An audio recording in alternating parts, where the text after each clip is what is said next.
Let's get this out of the way right away. If you're someone who's wanting just a simple refresh of the original Great Wall, you're going to be sadly disappointed, as this new version from Phoibos is more like a reboot than a sequel, which is not necessarily a bad thing. If you've never heard of the Great Wall, you're probably looking at this oddity rather confused, and you'll probably look at the original even more confused, because it's even stranger. But believe it or not, this watch has become a bit of a cult hit among Phoibos fans. I've always seen the original as kind of a super monster, one that takes the same vibes that a Seiko Monster has, but is done on a higher level of quality. It's a strange, odd, yet awesomely built tank of a watch. It's been discontinued for a few years, and ever since it was, there's been Phoibos fans begging for them to bring it back. Yet the truth is that this cult favorite only became one after it was discontinued. Before that, it was actually a bit of a failure, as it's one of their few watches that never sold out and just sat on their website forever. I think it was one that was just too different, too strange, too expensive, and put out too soon into the brand's history. It's actually one of the first Phoiboses I ever reviewed, and while I dug it for being pretty original, it's one that really drove home the point to me that there's a fine line between original and oddity. So it makes perfect sense that they'd want to take everything they've learned over the last 3 years and start fresh, rather than continue with something that just didn't quite work. Now, before we dive into this one, as usual, I do need to let you know that this watch was provided by Phoibos. And as usual, they're not asking for it back, hence that promotional tag at the beginning. So, in a nutshell, this new version has a similar case, the same style of indices on the dial, and the same rubber strap that this one also got. And that's about it. Everything else here is completely different. So once again, this is more like J.J. Abrams' New Trek than, say, Wrath of Khan. With regard to the specs, you're looking at a 42mm wide case and a lug-to-lug of 48mm. It's got 300 meters of water resistance with a signed screw-down crown, double-dome sapphire with AR, and a modest weight of 115 grams on its rubber strap. More on that in a second. All in all, it's pretty similar to the original, except when it comes to total thickness. This one is a tad thinner, thanks to the thinner Miyota 9015 movement, as well as having it ditch the whole helium escape valve thing. So total thickness here is 14.5 millimeters. So still tall, but not quite as bad as the original. Although, just like the original, a lot of that thickness is due to the closed embossed case back, as well as the fairly tall domed crystal. On the wrist, the new Great Wall wears a little tall, and you'd probably expect that considering its thickness. But overall, it's really comfortable with its fitted rubber strap on my 7¼ inch wrist, as well as the extra leather strap that it comes with, both of which are nice. But the rubber strap is definitely the one I prefer, as the fitted strap nicely hugs your wrist, and the black offset really makes that orange dial pop. Although, be warned that if you take this rubber strap off and swap it to the leather one, and then you want the rubber one back, it is a pain to put back on. The curvature of the crystal, as well as the steep angle of the lugs, make this one that never really wants to sit still. It seemed like it was always trying to slip and move around as I was trying to get this rubber strap in. And this also brings up another really important point, and one you really need to be aware of, which is that with the new one, there's no bracelet. It doesn't come with one, and as far as I know, there are no options to offer one later. And this is vastly different than the original, which had this really cool tank tread style bracelet. It was a pain to size, but it also had a really cool adjustable clasp. So again, for those wanting a direct sequel, you're going to be disappointed with this. And of course, not having a bracelet is also going to impact the whole value argument here. One of the more unique aspects of the Great Wall is its case shape, which is almost identical here. It's very tool-watchy, with an entirely brushed finish, these squarish crown guards, as well as these long, deep-etched beveled edges heading down those stubby, yet highly angular lugs. It's a rather compact design for a 42mm, and I think it makes the watch look a little smaller than it is. Now, one of its most distinct features here is its bezel with knurling that's reminiscent of its namesake, where it looks like the bezel is decorated with these small parapets. It's unusual, but it is effective, as it makes the watch easy to get a hold of, and the bezel here does have this great clicky action. But there's one major change here that I just can't quite get over, and I think for me, it would actually be a deal killer. And that's ditching the detailed sapphire covered insert to this one that's a bit sterile and lacking any numerals. Now, I do have to admit that it is nicely done, where you have these polished dots for indicators, and it winds up giving the watch a rather clean, streamlined look overall, putting more emphasis on the dial here, which I think is better looking than the original. But even with that, I just vastly prefer a standard bezel insert. Not only is it more functional, but I think in general it just makes the watch look better and more easier to read. So for me, this is definitely a mistake, but a nice looking mistake. Now, while the case is mostly the same, the dial is a completely different story. It's radically different here. You still have the same sword and shield indices, but that's about it.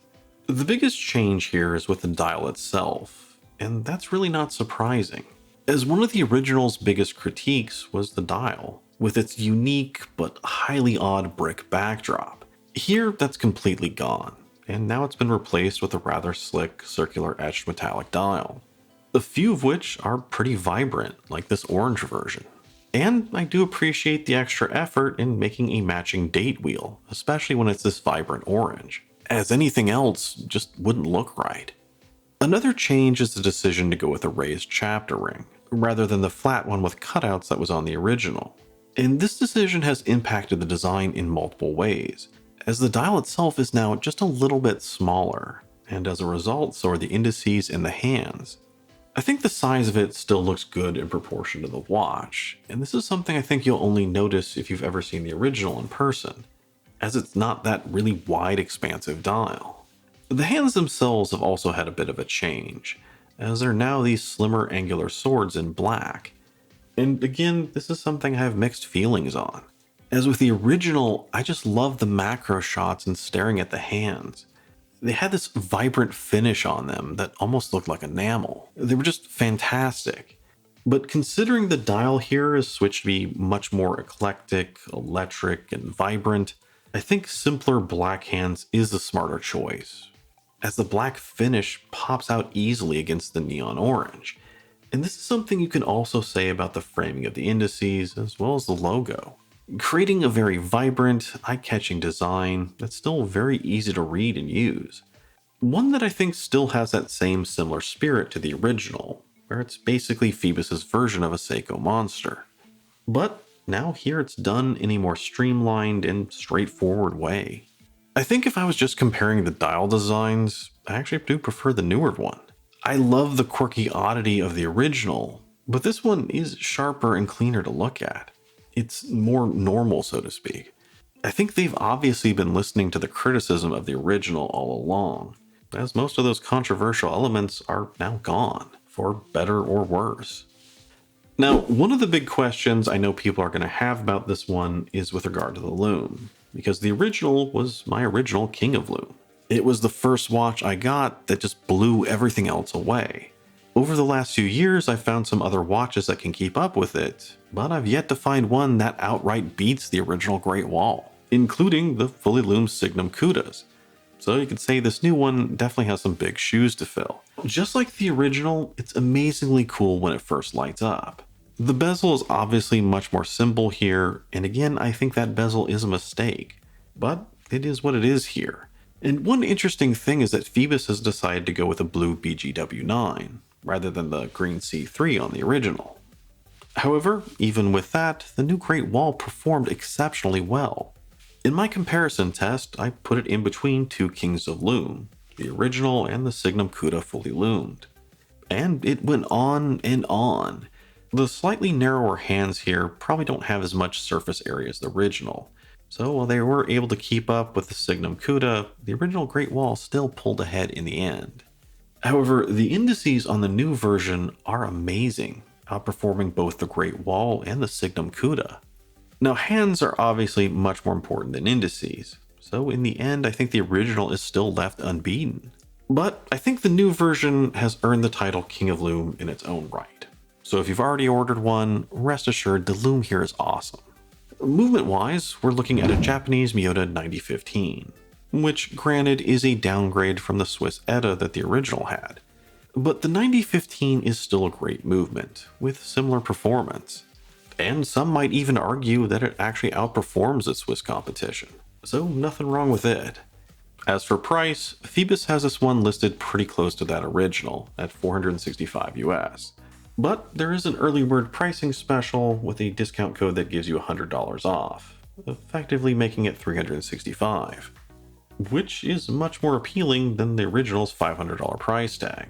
And I think that's sort of the whole point here. The original was pretty expensive, and I think it was the most expensive Phoibos to that point.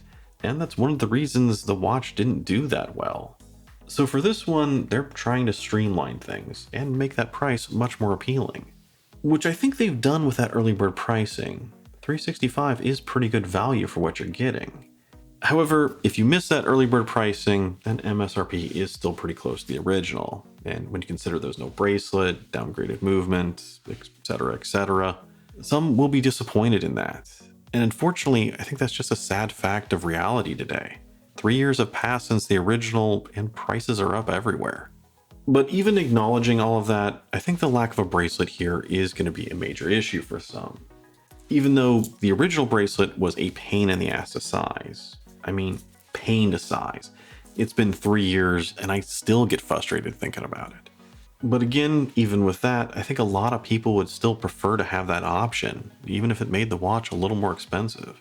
And I think not having that is going to hurt sales a little. When it comes down to it, I still prefer the original. If for no other reason, then I vastly prefer that sapphire covered insert. But that's not the takeaway from this review. And honestly, I really hate those kind of reviews where it's this watch is bad just because it's not this watch. And especially here, as there are some changes I do like. And I think the new Great Wall in its own right is still a good watch, as it's still channeling that monster style vibe, but this time in a slicker, less odd package. I know I'm beating that whole reboot analogy to death here, but it really does work. Just like the Abrams Star Trek reboot from a few years ago, this is cleaner, simpler, flashier, and much more straightforward, making it more appealing to the general public. It was different, but still enjoyable to watch, unlike what Disney's done with Star Wars, which has done the impossible of making me actually nostalgic for the prequel films. But more importantly, and back to the whole point of this, while that decision may have annoyed the hardcore fans who just wanted a next-gen sequel, it made sense for the studio to go that route from a business perspective. And that's really what Phoibos is doing here, no different. So if you like what you see, take a closer look. But if you still rather prefer the original, it's probably time to move on. Getting a used one is getting much, much harder, and I don't think this new one will do it for you. As usual, let me know your thoughts on this watch down below, as well as which of the two designs you like better, the new one or the original. And as always, if you enjoyed the video, don't forget to like, comment, subscribe, thumbs up, thumbs down, do something down below. It helps. I'm Shane, this is Relative Time, and I'll see you next time.